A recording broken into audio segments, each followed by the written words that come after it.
जय, अजूनही नाराज आहेस तू? नाही. मग असे शांत का आहेस?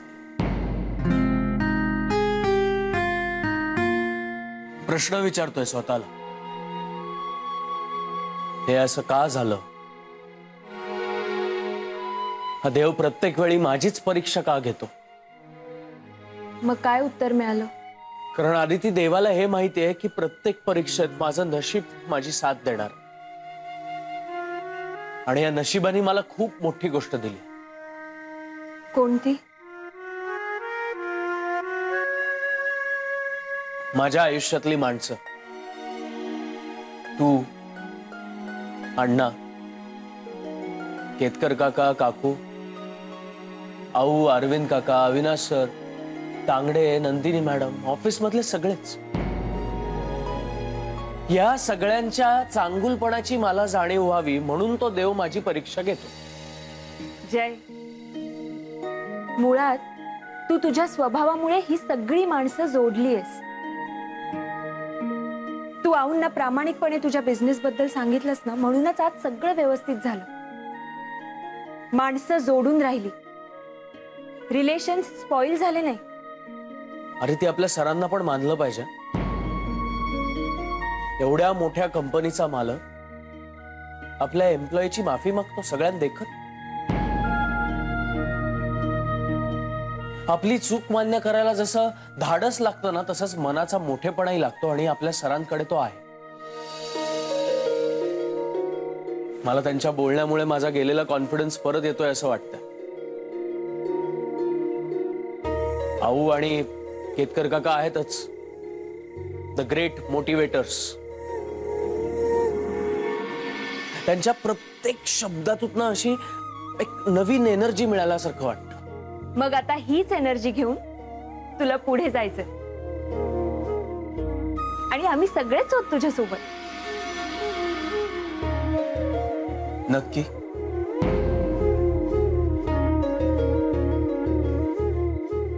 नक्की.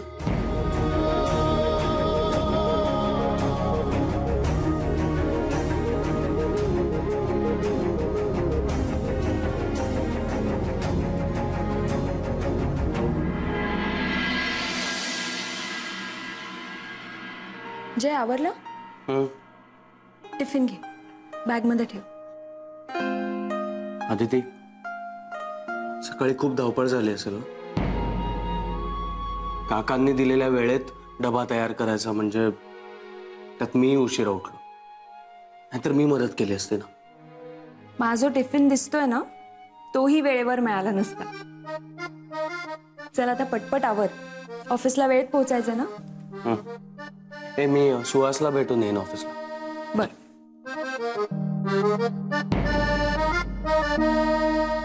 जय, ऍक्च्युली माझी पण एक मीटिंग आहे आज. आपण ऑफिस मध्ये भेटू. मीटिंग?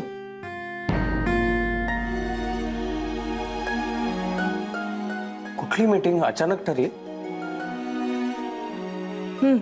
अचानकच ठरली. महत्वाची मीटिंग आहे खूप. ओके. आदिती, तुला कुठे सोडायचं आहे का? नाही नाही, नको, जाईन मी. नक्की? हो.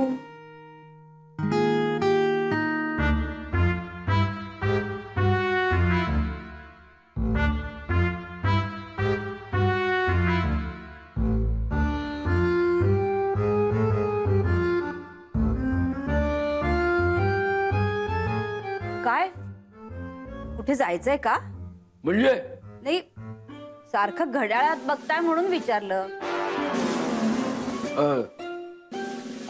ते आज ऑफिसला जायचं नाहीये का? कुणाला? कुणाला म्हणजे ते तू आणि मी जातो का ऑफिसला? हा हा, आलं लक्षात. भाडे करून बद्दल बोलताय का? पण त्यांचं काय? जातील जायचं तेव्हा. तुम्ही का घड्याळ बघताय? अमुक अमुक वेळेलाच ऑफिसला जायचं असा काही नियम केला नव्हता तुम्ही. मग आपल्याला काय करायचंय? काय करायचं म्हणजे काय? तो भाडेकरू चेक देणार होता मला. या भरल्या घरात सुटकी चेहरे करून बसलेलं मला आवडणार नाही. अजूनही तसंच आहेत का भाडेकरू? तसे म्हणजे काय चेहरे पाडून असे? त्यांच्या रडण्याचा तुम्हाला त्रास होतोय का? मला नाही बे माहिती. मी तर कुणाचंच टेन्शन घेत नाही आणि तुम्हीही घेऊ नका. हे सगळं त्या माणसामुळे झालेलं आहे. बस हा. आता हा माणूस कोण? भाडेकरूचा सासरा दाभोळकर. नाही त्यांना कुठेतरी समज दिली पाहिजे. बस हे सगळं ना तेच करतायत. पण हे भाडेकरू माझ्या घरात येऊन बसतो रडत. त्याच्या रडण्याचा तुम्हाला त्रास होतोय का? मला काही त्रास बी होत नाही. अहो मग सोडून द्या ना तो विषय. तो भाडेकरू आणि त्याचे सासरे बघून घेतील काय ते. अरे बघून घेतील म्हणजे काय? हा भाडेकरू मला चेक देणार होता हा म्हणून म्हणतोय मी. बाकी काय काय मिळतील जेव्हा मिळतील पैसे. नाही तोवर बघतो. या दोघांना पळून देणार नाही मी इथनं. हा आधी पैसे द्या बघ जा. आणि नाही मिळाले वेळेवर पैसे तर? नाही मिळालं तर वसूल होईपर्यंत दोघांना बांधून ठेवी.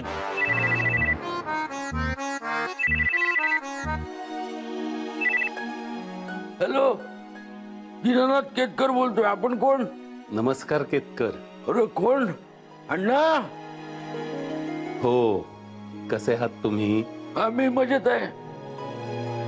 आणि वहिनी कशा आहे? ती पण मजेत आहे. हा आणि तुमचे भाडेकरू? आमचे भाडेकरू अरे हो विसरलोच. ते तुमचे भाडेकरू नाहीत. मुलं आहेत ना तुमची ती. मी भाडेकरू म्हटलं त्यामुळे तुम्ही गोंधळून गेलात. हो हो हो. केतकर जयच्या नवीन कामाचं काय झालं हो? खूप मेहनत घेतलीये मला म्हणाला. यावेळी नक्की काम होणार. कुठपर्यंत आलंय हो त्याचं कामाचं? नवीन काम ते त्याचं ते म्हणजे तुम्हाला अजून सांगितलं नाही का त्यांनी? हा हा हा अहो तुम्हाला सरप्राईज देणार असणार ते. होय नाहीतर इतकी महत्वाची गोष्ट सांगितल्याशिवाय राहायचं नाही तो तुम्हाला. आता मी तर तुम्हाला सांगून बसलो. हो पण मी तुम्हाला सांगितलं हे त्यांना कळून देऊ नका. त्यांना ही तुम्हाला बातमी देताना खूप छान वाटेल आणि त्यांच्या डोळ्यातला आनंदही तुम्हाला पाहता येईल. अहो ही मुलं माझ्या बायपासचं म्हणत होती. मी म्हंटल आता माझ्यामुळे उगाच खर्च नको. पण जय आणि अदिती ऐकणार आहेत का? जय म्हणाला मला लवकरच माझं नवीन काम सुरू होतंय. पैशाची सगळी व्यवस्था होईल. तुम्ही काळजी करू नका. आणि खरं सांगू का केतकर त्याचा विश्वास पाहून खात्री वाटली. आता घेईन करून बायपास. हो आता पुन्हा तिकडे येईन राहायला. खूप गप्पा मारता येतील आपल्याला. आणि बहिणींच्या हातचा चहा.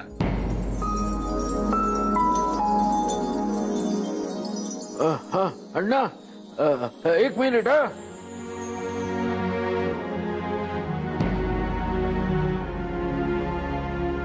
हॅलो अण्णा कसे आहात तुम्ही? मी छान आहे. आणि काय ग तुम्ही अजून कामावर गेला नाहीत? हो आता निघतच होतो आम्ही. बरं जयच्या कामाचं काय झालं ग?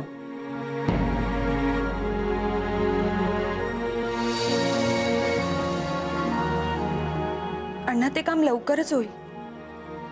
तुम्ही काळजी करू नका. आता सगळं व्यवस्थित होईल. मग काम झालं ना की कळव मला. आणि हो केतकरांनाही लवकर कळवा.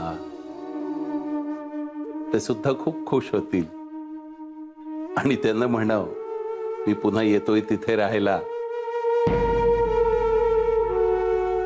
हो अण्णा. बरं ठेवतो मी. तुम्हालाही कामावर जायला उशीर होत असेल ना. काळजी घ्या.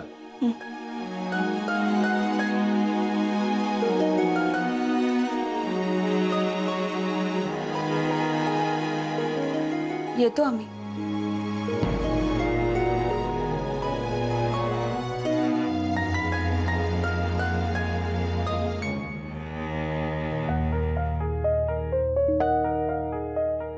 काय म्हणावं बाई या भाडेकरूंना. पाहिलत ना, चक्क सासऱ्यांशी खोटं बोलत होती. कधीही सुधारणार नाही. तुमच्या समोर चक्क खोटं बोलत होती. हो, मला तर वाटतं तुम्ही चांगला जाब विचारायला हवा होता. कशाला जाब विचारायचा? आणि ती काय उगाच खोटं नाही बोलली. तुम्ही त्यांची बाजू काय घेताय? मी अण्णांचा विचार करतोय. आता त्यांना खरं सांगितलं तर त्यांची तब्येत नाही बिघडणार. मग त्यांची काळजी घेतली पाहिजे. अच्छा, म्हणजे कुणी कुणाला फसवायला दुखवायला खोटं नाही बोलत. आपल्या माणसाच्या काळजीनेही खोटं बोललं जातं. तू कोणाच्या बाजूने आहेस तेच कळत नाही मला. आधी एक नंतर एक बोलतेस. झालं बाई तुमचं. आता तुम्ही सांगता तशी मी वागते. तरी सुद्धा माझ्यावर फितुरीचा आरोप. तुम्ही म्हणताय की त्या दाभोळकरांना समज द्यायला हवी. पण तुमचं काय हो? काय माझं काय? तुम्हाला तरी जायचं. सॉरी, भाडेकरूचं सगळं व्यवस्थित व्हावं असं कुठे वाटतंय? त्या दिवशी आशीर्वाद द्यायला हात पुढे केलात का तुम्ही?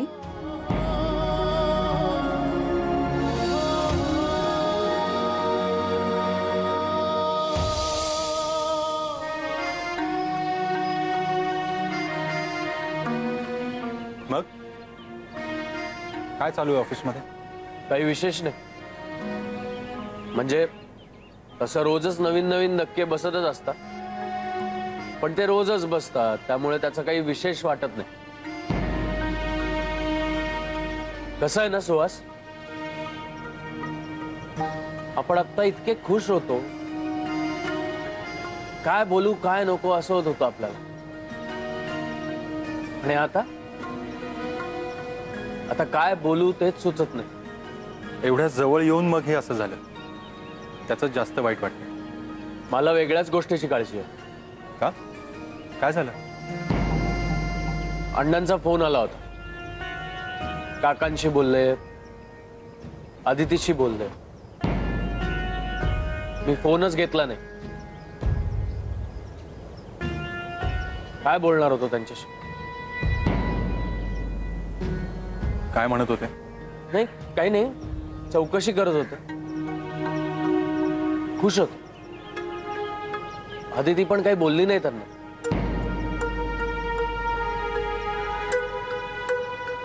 पण सुहास, अण्णांना ऑपरेशनचं सांगून बसलोय रे. हो ना, ऑपरेशनची तारीखही घेऊन ठेवली. आता ते ओळखीचं हॉस्पिटल होतं म्हणून लगेच तारीख मिळाली. नाहीतर 6-6 महिने वेटिंग असते.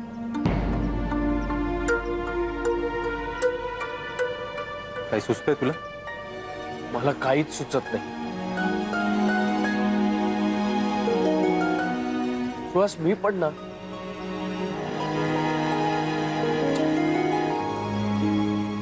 आपल्या मिडल क्लास लोकांचं ना हेच चुकतं.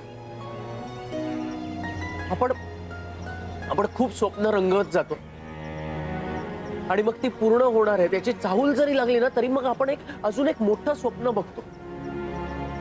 पण आपल्याला ह्याची जाणीवच होत नाही की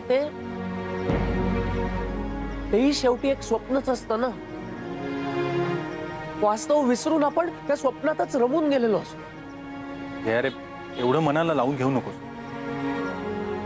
मी बोलतो ना त्यांच्याशी. ऑपरेशनची तारीख पुढे ढकलता येते का पाहूया. बस मला कळतंय सगळं संपलं नाही. मी पुन्हा उभा राहीन जिद्दीने. काकांना चेक आजच्या ऐवजी अजून काही दिवसांनी देईन. ऑफिसमध्येही आता टेन्शन नाही. आधी तिला जी काही घराची स्वप्न दाखवले ती मी आज ना उद्या पूर्ण करेन. पण अण्णांच्या ऑपरेशनचं काय? मला ते नाही पुढे ढकलायचं सुहास. मला त्यांचा विश्वास नाही गमवायचा आहे. जय, अरे होईल काहीतरी. असं तोंड पाडून बसायची काही गरज नाहीये. बिडकरांना आपलं प्रोजेक्ट आवडलं होतं हे तर मान्य आहे ना तुला. आता दाभोळकरांनी ते नाकारलं. याचं कारण त्यांचा राग. याचा अर्थ आपलं काम वाईट नाहीये. हा नाहीतर कोणीतरी दुसरा इन्व्हेस्टर मिळेल. अरे ती पण माझी हीच समजूत काढत असते. तिला काय त्रास होतोय, ती कुठल्या मनस्थितीतनं जाते याचा अंदाज देखील येऊ देत नाही मला. आहे कुठे ती? ऑफिसला गेली? नाही, काहीतरी मीटिंग होती म्हणाली होती, तिथे गेली असं. आले आले.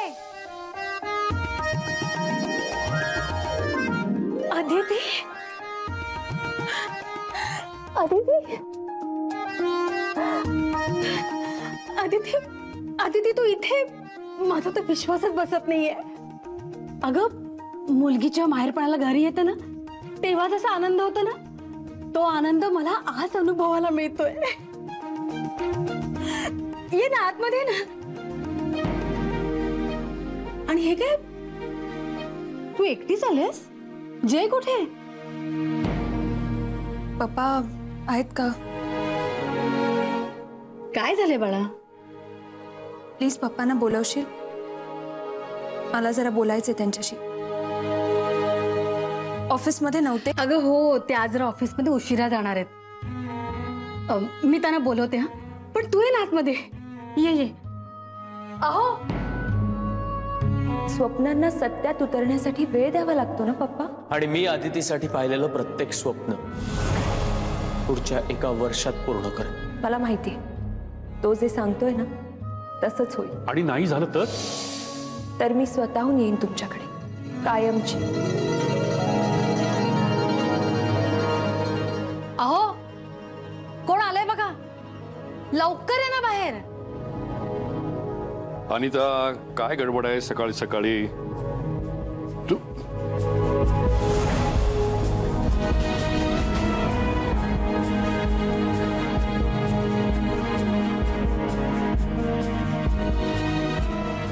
अदू, अदू आलीस तू? ए अनिता, मी तुला म्हटलं होतं ना की आपली आदिती आपल्याकडे येणार नक्की. एक काम करू, आज ना आपण will go to a 5 star hotel. नाही नाही नाही नाही, आपण एक काम करू, आपण आज आदितीच्या आवडीचं घरीच बनवूया. Prawns curry and rice, right? आणि अदू, अगं सामान कुठे आहे तुझं? ड्रायव्हरला सांग ना तू. माफ करा मिस्टर दाभोळकर.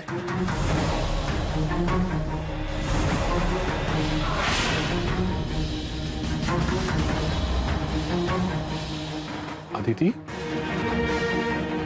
मी इथे तुमची मुलगी म्हणून नाही, अदिती जयराम खानोलकर म्हणून आले.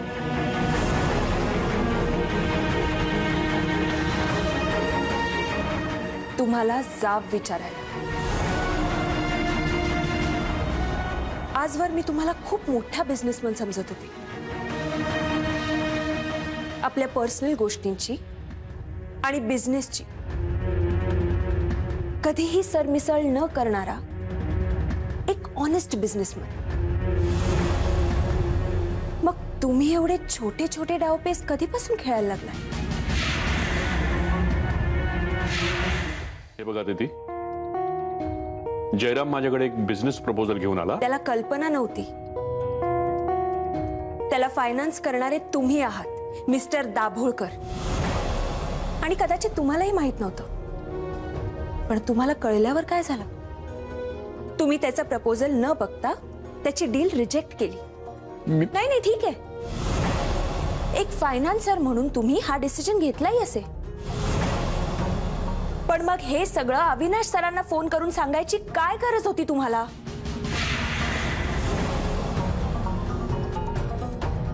तुमच्यावर खूप विश्वास होता माझा तुम्ही असं वागलात. हे खरंय सगळं?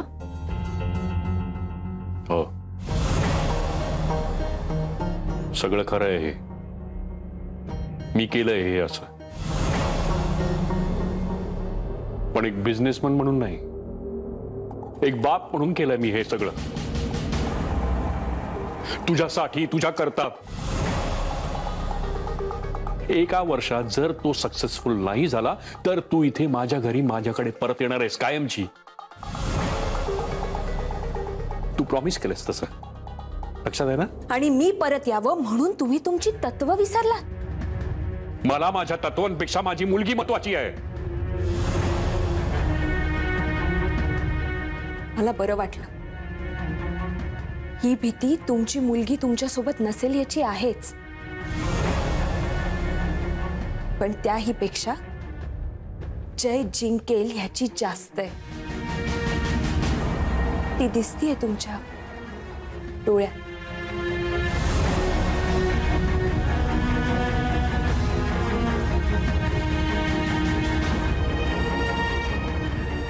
नकळत का होईना, पण जय जिंकू शकतो याची शक्यता तुम्हालाही वाटते. मी त्याला कधीही जिंकू देणार नाही आणि मी त्याला कधीही हारू देणार नाही.